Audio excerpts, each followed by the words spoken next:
포켓이라는 제목으로 하나님 말씀을 좀 나누도록 하겠습니다. 여러분, 이런 생각을 한번 해본 적이 있습니까? 굉장히 부끄러운 질문이긴 한데 여러분들 한번 생각을 해보세요. 하나님께 헌금하는 것이 아까웠던 적 있으세요? 되게 여러분들은 표정이 지금 나는 그런 적 없는데 라는 표정으로 지금 그런 표정은 저한테 이제 보여주고 계신데, 사실 부끄럽지만 목사님은 그런 생각을 가진 적이 있습니다. 언제 가졌냐면 학창 시절 때 많이 가졌습니다. 지금이야 여러분들 그 돈이 막 되게 막 돈 많은 친구들이 굉장히 많더라고요.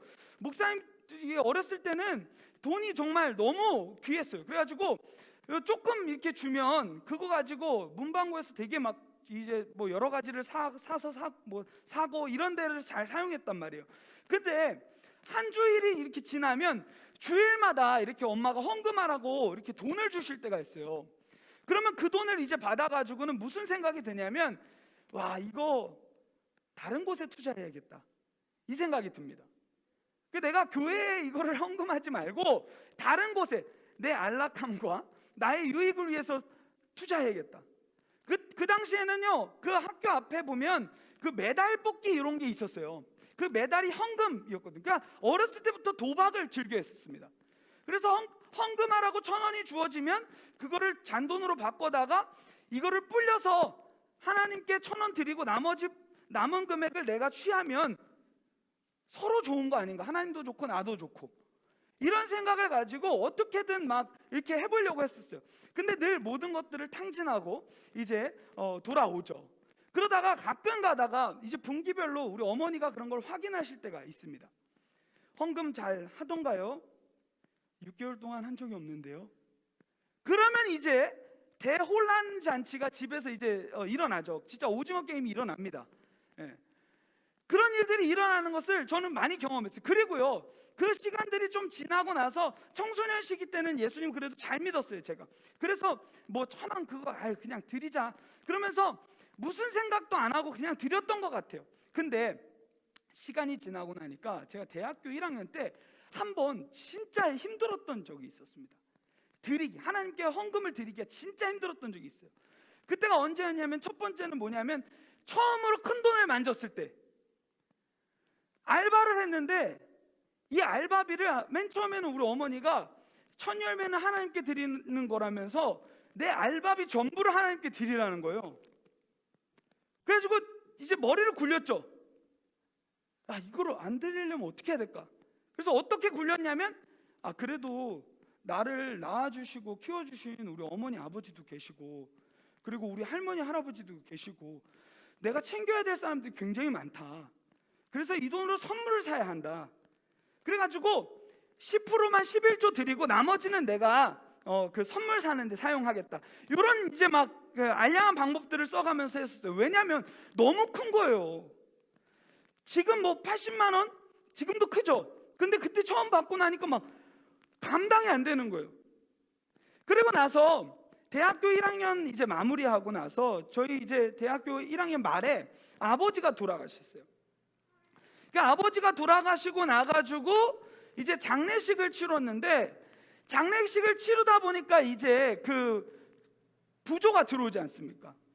근데 그게 들어왔는데 그게 단위가 엄청 큰 거예요.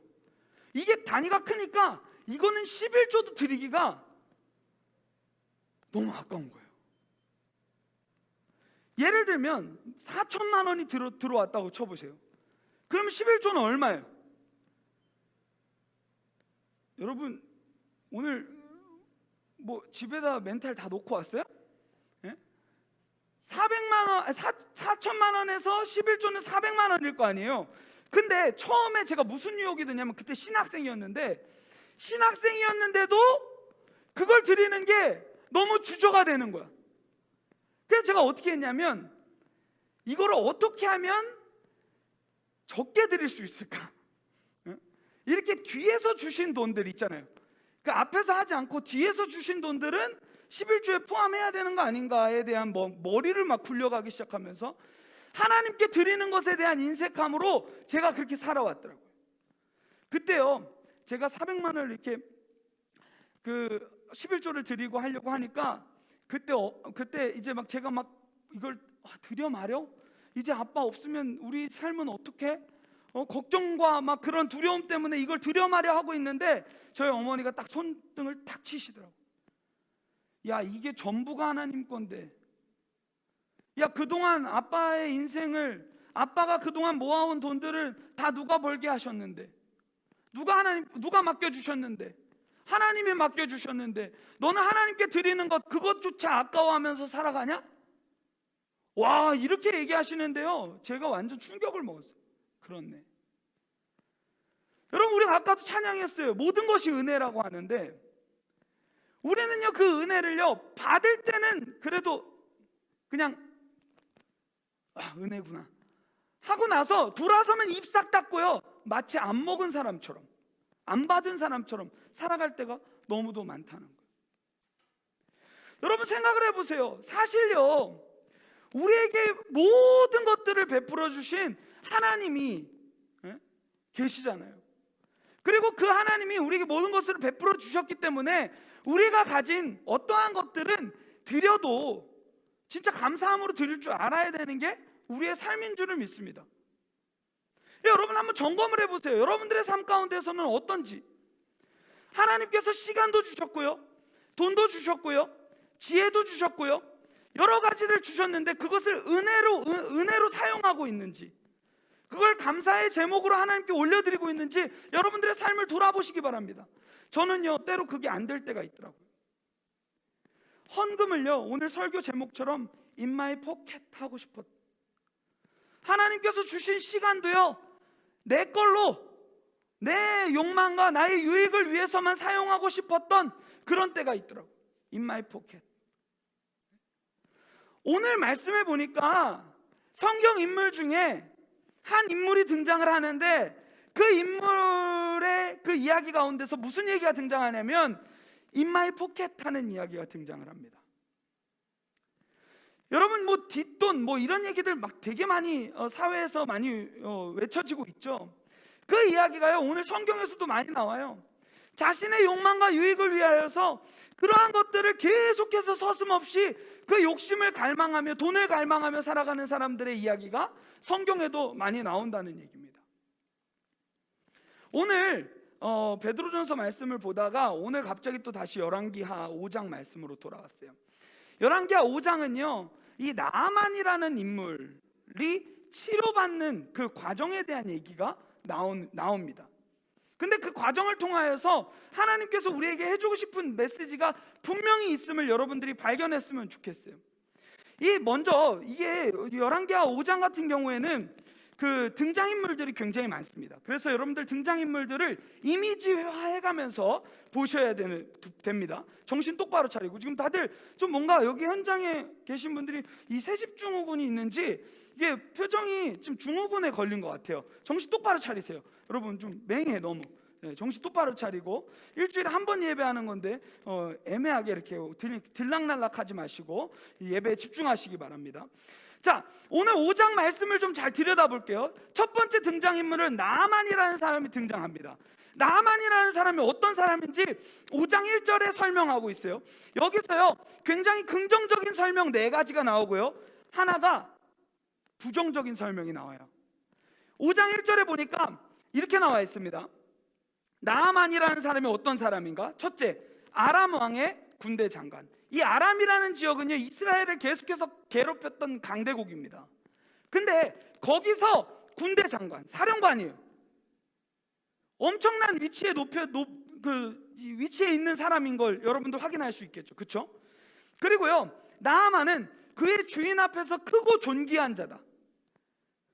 그러니까 그 아람 왕, 그리고 그 아람 앞에서 크고 존귀한 자, 인정받은 사람이라는 거예요. 신임을 얻고 아주 훌륭한 사람이라는 걸 얘기해 주고 있는 거예요. 그리고 그는 아람을 구원하게 하셨습니다. 이 아람의 승리를 이끌었던 아주 유명한 장본인이다 라는 걸 얘기하고 있는 거예요. 또 뭐라고 얘기하냐면 그는 큰 용사이나 라고 얘기하고 있어요. 지금 네 가지 이 긍정적 측면은 이 사람이 어마어마한 사람이라는 걸 보여주고 있어요. 근데 한 가지 부정적 측면이 하나 나와요. 그게 뭐냐면 나병 환자더라. 이것을 여러분 쉽게 얘기하면 나아만은요 암내나는 조인성이에요. 안 웃겨요? 나름 준비했는데. 얼굴 괜찮고 키도 크고 멋있는데 암내나는 조인성. 예. 엄청나게 모든 업적들을 잘 이뤘고 아주 화려한데 뭔가 피부병에 걸려있는 누구라는 거예요. 이 나아만 그런 사람이에요. 모든 게 화려해요. 이력도 화려하고요 아주 훌륭한 사람입니다. 근데요 그를 치명적으로 괴롭히는 약점 하나가 있는데 그게 뭐냐면 나병입니다. 여러분, 나병은요 성경에서 그래도 피부병으로 되게 많이 나오는 병입니다. 이 병은요 죽은 사람 취급하듯이 그렇게 취급당하는 그러한 병이었어요. 레이기법에 따르면. 나병이라는 그 병은 여러분 제가 설명을 해서 여러분 잘 알 거예요. 대개 사회로부터 격리돼서 살아왔어야 됐어요. 직업이 어디 있습니까? 이 사람은 좀 특이한 케이스예요. 직업이 없어요. 왜냐하면 사회 주변부로 밀려나야 됐거든요. 부정하다고 여겨져서. 심지어는요 레위기에 아까도 말했듯이 심지어는 이 나병 환자라는 사람들은요 레위기에 따르면 시체 취급받았던 사람들입니다. 죽은 자 취급받았던 사람. 근데요 그가 얼마나 뛰어났는지 아니면 증상이 초기 증상이었는지 어떠한 이유인지는 모르겠지만 이 사람은요 그래도 인정받으면서 그래도 아직 군대 장관으로 섬기고 있는 것입니다. 여하튼 이러한 사람이 있었어요. 근데 그 사람이 치료받는 과정에 대해서 5장은 다루고 있다고 했잖아요. 이거 어떻게 치료됐냐면요 한 여종을 만납니다. 그게 누구냐면 이스라엘에서 옛날에 잡아왔던 한 여인, 이름도 기록되어 있지 않아요. 근데 그 여인을 만났는데 그 여종이 갑자기 하루는 주인한테 와가지고 얘기하는 거예요. 나아만이요, 당신은 저기 사마리아에 있는 한 선지자를 만나면 좋겠습니다. 3절에 나와 있죠. 그가 당신의 나병을 고칠 수 있는 사람입니다. 저는요 이 한 여인의 삶을 우리가 좀 본받아야겠다는 생각을 합니다. 이 여인 진짜 멋있어요. 이 여인은요 하나님의 편지예요. 구원의 편지. 정말 절망적인 상황 가운데 있는 자에게 구원의 메시지를 전하는 아주 아름다운 하나님의 편지예요. 그리고 하나님은요 그 당시에 종으로 포로로 끌려온 이 여인은 솔직히 주목을 받을 수가 없잖아요. 하찮게 여겨진 존재잖아요. 근데 그를 사용하셔서 하나님의 이 큰 일을 이루신다는 것을 이 말씀을 통해서 보여주고 있는 것입니다. 그때 나아만이요 그 여인을 하찮게 여기고, 야 너는 조용히 해, 그냥 가만히라도 있으면 될 것 같아, 뭐 이렇게 얘기해도 되는데요 그 이야기를 수용합니다. 그래서 준비를 해요. 어떤 준비를 하냐면 내가 거기서 병고침을 받으면 그 사람에게 답례할 선물을 준비해가지고 이제 떠납니다. 떠나가지고요 이제 그 엘리사를 찾아서 떠나는데 엘리사의 집에 이제 이르렀어요. 그 과정들은 여러분들 성경을 읽어보면서 따라오시면 될 것 같아요. 근데 지금 시간 관계상 좀 중요한 것들만 짚고 넘어가도록 하겠습니다. 이 나아만이 이제 그 여인의 말을 듣고, 하찮은 여인의 말을 듣고 이제 그 엘리사의 집 앞에 섭니다. 그때 엘리사가 뭐라고 얘기하냐면요, 대박이에요. 엘리사 진짜 멋있어요. 홀대 안 나와요. 이 아람왕 이 군대 장관이 어마어마한 사람이잖아요. 아무리 이 적대국이라고 해도 어마어마한 사람이 자기 집 앞에 겸손한 태도로 왔으면 거기서 집 밖에 나가서 인사라도 하고 뭐 때문에 왔는지라도 살피고 뭐 이렇게 해야 될 거 아닙니까? 이거는요 국제적인 이 관계에 굉장히 어긋나는 짓이에요. 나오질 않아요 집에서. 손님을 대하는 태도가 진짜 이거는 너무 잘못된, 그 당시 배경에 따르면. 근데 그 사람은 어떻게 하냐면 나오질 않고 무슨 방법을 택하냐면 종을 불러가지고, 종을 보내가지고, 야 저 사람한테 가서 얘기해라, 요단강에 가서 7번 씻으라고 전해라, 이렇게 얘기합니다. 여러분 이렇게 전했으면 나아만이 어땠을 것 같아요? 나아만은 큰 용사였고요, 사회적인 위치도 있었던 사람이에요. 그러니까 나아만 같은 경우에서 그렇게 종이 이야기를 전해줬어요. 직접 안 나오고. 그럼 여러분 같으면 여기서 어떻게 하시겠어요? 분노하겠죠. 자존심이 상하잖아요. 내가 그래도 아람의 군대 장관인데 지가 뭔데 날 무시해? 나와보지도 않아? 이러면서 막 흥분했을 거 아니에요. 그게 지금 11절에 나와요. 나아만이 노하여 물러가며 이르되, 그러면서 야 진짜 나아만 이 엘리사 너무한다. 지금 내가 여기 왔으면 나와가지고 내 환부에 손을 대고 기도해야 될 거 아니냐. 그게 선지자 아니냐. 그게 나보다 부족한 그 엘리사가 해야 될 역할 아니냐라는 것을 막 혼자서 막 스스로 막 말하기 시작합니다. 그러고 나가지고 화가 나가지고 요단강은 무슨 요단강이나 가자, 그냥 가자, 됐다, 이 병 안고 살겠다까지는 생각했는지 모르겠지만 여하튼 다시 돌아가려고 합니다. 그때 어떻게 하냐면 여기 13절에 나오는 이 종들이 아까 그 여인하고 되게 지혜로운 게 똑같아요. 어떻게 얘기하냐면 종들이 설득을 합니다. 선지자가 당신에게 큰 일을 행하라 말하였더라면 행하지 아니하였습니까? 아니하였으리까. 그러니까 만약에 선지자가 막 어마어마하게 뭐라고 해야 될까요? 스쿼트를 20개 하시고요, 매일마다 스쿼트 20개 하신 다음에요, 벤치프레스 한 30개 하신 다음에요, 이것을 5세트로 하시고요, 밥은 뭐를 드시고요, 이렇게 복잡하게 말했으면 선지자가 다르구나.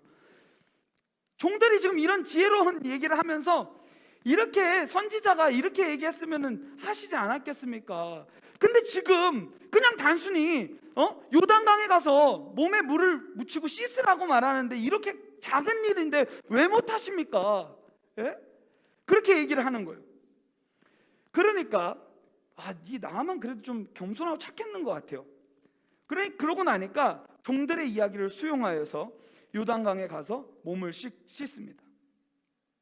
그때 어떻게 되냐면요, 여러분 이 말씀을 읽고 지금 당장 또 요단강으로 뛰쳐갈 사람들이 있을 것 같아요. 어떻게 되냐면요, 14절에 그의 살이 어린아이의 살같이 회복되어 깨끗하게 되었더라. 태아 피부 됐어요. 기가 막히죠. 피부병, 악성 종양으로 신음하고 있었던 사람인데, 요단강에 진짜 그 선지자가 말한 대로 요단강은 사실 어마어마한 막 웅장한 폭포 막 이런 게 아니거든요. 미지근한 물이었어요. 근데 거기 가가지고 몸 씻으라고 해서 갔는데 이 미적지근한 물에서 씻는데 7번 씻으라는 거예요. 7번은 완전수를 뜻해요. 히브리 문화에 따르면. 그러니까 씻고 나니까 7번째에 완전히 치유되는. 우리 수험생분들은 우리 수능 마치고 우리 같이 요단강 투어 갑시다. 그래서 우리가 그동안 썩었던 피부들을 회복하는 그러한 일정을 한번 같이 했으면 좋겠어요. 지금 완전히 어린아이와 같이 깨끗하게 됨을 경험하게 되는 것이에요. 그래가지고 지금 15절부터 27절까지는 나아만이 회복된 다음에 지금 무슨 일이 일어났는지에 대한 결과를 나타내고 있는 거예요. 왜 나아만이 여러분 감사했겠어요? 안 감사했겠어요? 여러분 4가지 칭찬은 받았을, 4가지 좋은 평가는 받았는데 한 가지가 늘 치명적인 약점이었어요.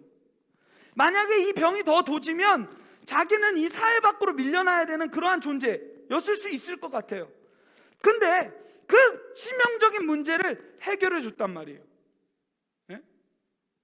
그 치명적인 문제를 해결해 줬어요. 그럼 여러분 어떨 것 같아요? 당연히 감사하겠죠. 아니나 다를까 이미 그 사람은요, 이미 선물을 준비해 가지고 왔었어요. 어떤 양의 선물을 준비했냐면 여기 그 5절 말씀에 이제 나오는데요, 은 10달란트와 금 6,000개와 의복 10벌을 가지고 왔어요. 이게 준비한 선물이에요. 그것을 여러분들이 이해하기 쉽게 좀 정리를 해보면 약 은이 320kg, 그리고 금이요 57kg, 그리고 옷도 10벌인데 이건 최고의 디자이너가 이 왕들과 귀족에게만 이제 디자인해주는 그런 옷입니다. 그러니까 그런 선물을 가지고 와가지고 자기가 치유됐으니까 감사하다고 바치려고 하는 것이 15절부터 등장하는 것입니다. 15절 말씀입니다. 나아만이 모든 군대와 함께 하나님의 사람에게로 도로와서 그의 앞에 서서 이르되 내가 이제 이스라엘 외에는 온 천하에 신이 없는 줄을 아나이다. 지금 무엇을 먼저 경험한 거예요? 하나님의 하나님 되심을 경험한 거예요. 내가 세상에서는 어떠한 방법을 다 써도 돈으로도 해결할 수 없었던 내 문제, 그렇지 않아요? 여러분, 이 사람은요, 어쩌면 나아만이라는 사람은요, 이 아람이라는 나라를 구원할 수 있을 정도로 어마어마한 힘을 가진 큰 용사였을런지는 몰라도 중요한 것, 자기의 작은 병 하나 고치지 못하는 아주 무능한 사람이었어요. 여러분, 이게 우리의 모습 아닙니까? 아무리 돈이 많다 한들, 어떠한다 한들, 우리가 이 자연적인 이 병, 이 전염병 하나도 해결책을 찾지 못하고 있는 모습들이 지금 이 나아만의 모습하고 되게 비슷해요. 세상에서는 막 어마어마한 일들을 해요. 근데요, 자기 병 하나, 자기의 약점 하나 해결하지 못하는 아주 무능한 존재. 근데요, 그 무능한 존재가 뭘 본 거예요? 내가 해결할 수 없는 유일한 한 가지 문제를 하나님이 해결해 주신 걸 본 거예요. 그러니까 무슨 고백을 하냐면 하나님이 짱이시다. 하나님 외엔 다른 신 없다. 내가 그동안 다른 신 섬겼는데 나 이제 더 이상 내가 이 신 다 정리한다. 하나님만 내가 섬길 것이다 라는 고백을 합니다. 저는요, 여기서 무엇을 느끼냐면요, 하나님은요 때로는 병도 사용하세요. 요한복음 11장에 보면요, 나사로가 죽습니다. 그때에 그 누이들이 와가지고 예수님한테 막 따져요. 예수님이 같이 있었으면 우리 진짜 죽지 않았어요, 나사로. 예수님 어디 갔다 오신 거예요? 그렇게 얘기하니까 예수님 뭐라고 하십니까? 이 병은 죽을 병이 아니다 라고 얘기하죠. 죽을 병이 아니다. 하나님의 영광을 나타내기 위함이다. 요한복음 9장에 보니까요, 이런 얘기가 있어요. 예수님께서 맹인을 고치시는 장면이 나오는데 사람들이 와가지고 예수님께 또 물어요. 예수님, 저 맹인 눈 못 보잖아요. 근데 쟤 왜 저렇게 된 거예요? 쟤네 부모님이 뭐 잘못했어요? 얘가 아니면 뭐 잘못했어요? 얘 가족 누군가 잘못했어요? 그때 예수님 또 뭐라고 하십니까? 아니다. 이 병은 하나님의 영광을 나타내기 위함이다. 어쩌면요, 나만에게 있었던 이 병은요, 하나님의 영광을 나타내는 도구였을 것입니다.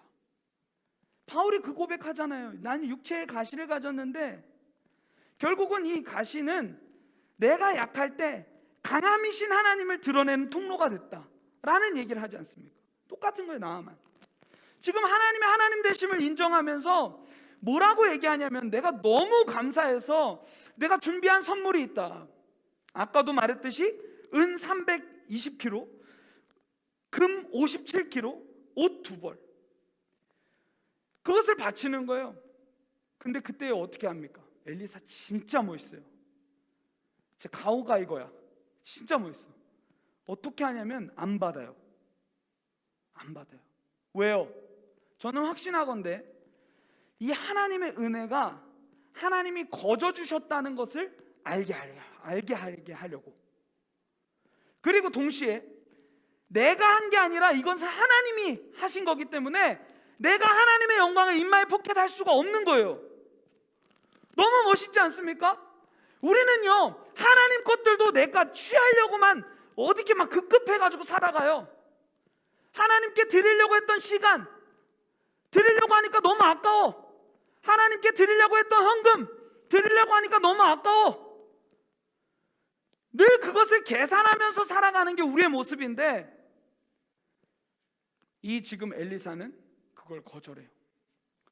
저는 엄청난 유혹이 있을 거라고 생각합니다. 오늘 담임 목사님이 이 말씀을 설명하시면서 이것을 시가로 오늘날로 따지면 약 100억 원의 가치가 있었다고 하더라고요. 이것을 다 계산하면. 여러분, 눈앞에 100억은 내가 승낙만 하면 우리 집으로 채워지는 거예요. 근데 이 사람은요, 됐다고. 내가 하나님께 맹세하면서 내가 말하는데, 이 16절에 내가 섬기는 여호와께서 살아계심을 두고 맹세하노니 내가 그 앞에서 받지 아니하리라. 하나님께 갑자기 약속을 해요. 네, 안 받을게요. 그러면서 나아만이 계속해서 받으라고 강권하지만 그는 거절해요. 왜요?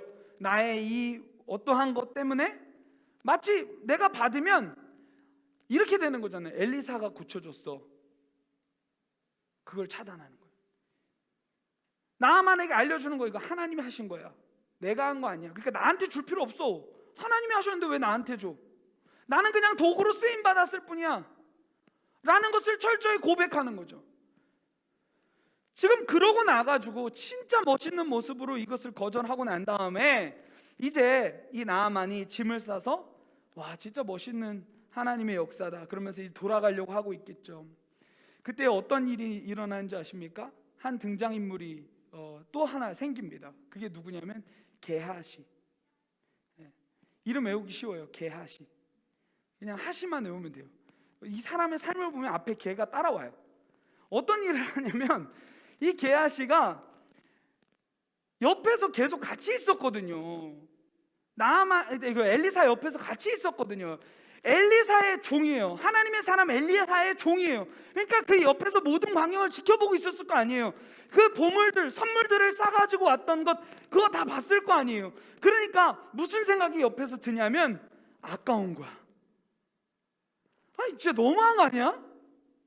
아, 엘리사가 이럴 때 한번 받아가지고 좀 여기 일하는 사람도 한번 잔치도 한번 베풀어 주시고 이러면 얼마나 좋아 라는 생각들이 들었겠죠. 그래서 옆에 있다 보니까 너무 아까운 거예요. 그래가지고 무슨 일을 하냐면 이 나아만이 돌아가는데 뛰쳐나갑니다. 그러면서 어떻게 하냐면 20절 하나님의 사람 엘리사의 사환 게하시가 스스로 이르되, 혼자 생각해요. 무슨 생각을 하냐면 내 주인이 이 아람 사람 나아만에게 면하여 주고 그가 가지고 온 것을 그의 손에서 받지 아니하였도다. 그러면서 뭐가 등장하냐면 맹세가 하나 등장하는데 아까 엘리사가 고백했던 그 맹세랑은 완전히 반대되는 맹세를 합니다. 여호와께서 살아계심을 두고 맹세하노니 내가 그를 쫓아가서 무엇이든지 그에게 받으리라 하고, In my pocket.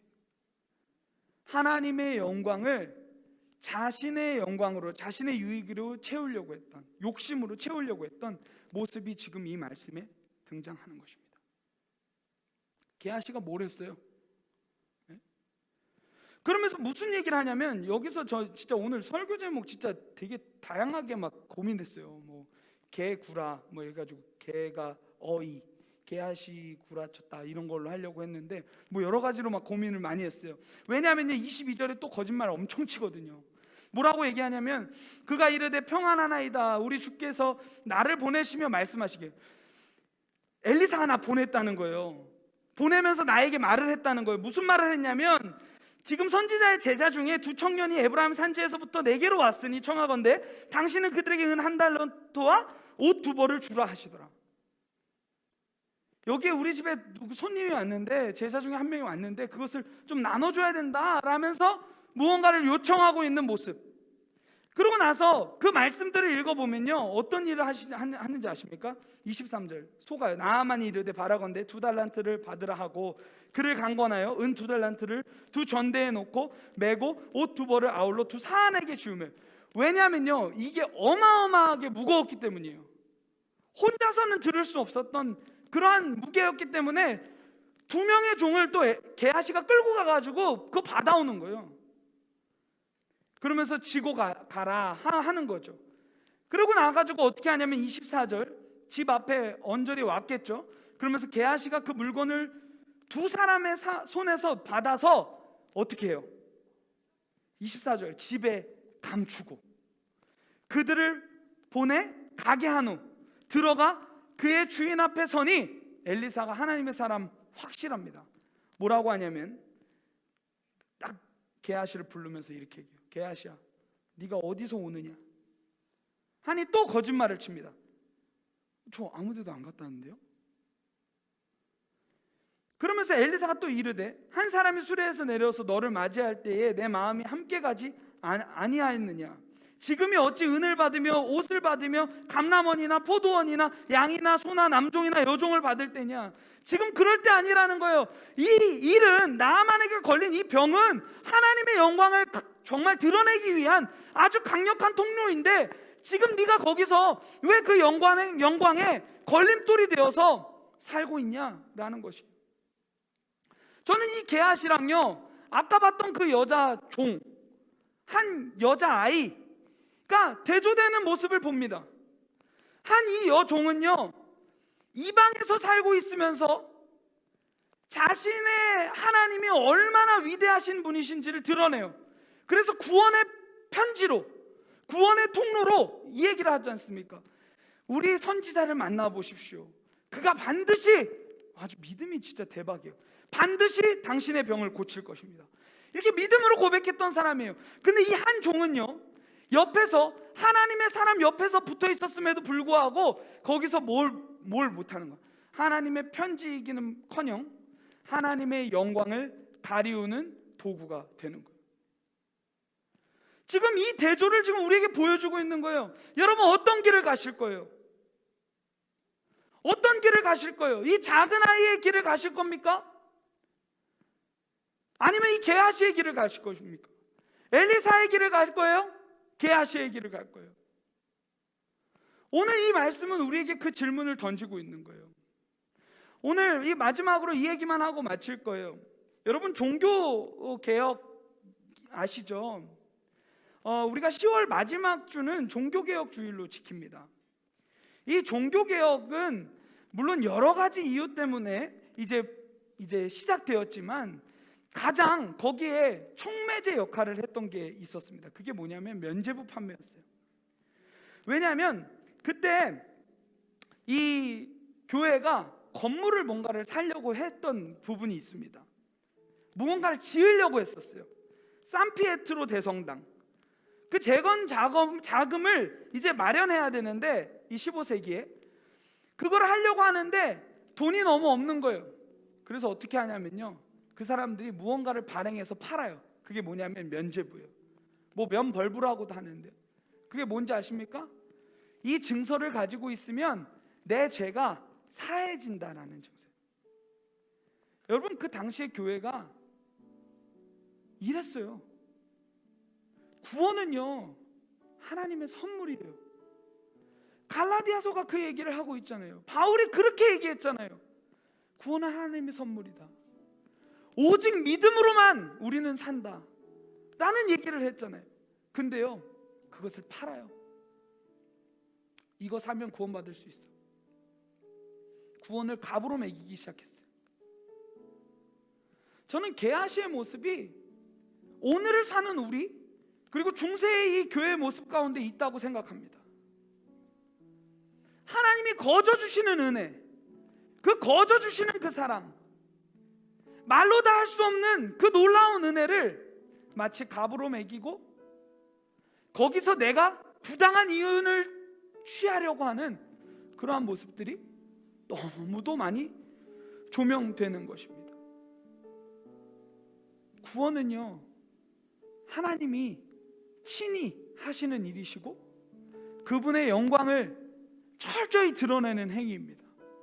그렇기 때문에요, 우리가 함부로 그것에 값을 매겨서도 안 되고 그것을 팔아서도 안 돼요. 혹여나 여러분들의 마음 가운데 내면 깊숙한 그곳에서 이 게하시와 같은 모습으로 살아가고 있다면 그 길에서 돌이켜서 엘리사가 보여준 그 길, 이 작은 소녀가 보여준 그 길을 걸어가는 우리 고등부 친구들 되었으면 좋겠습니다.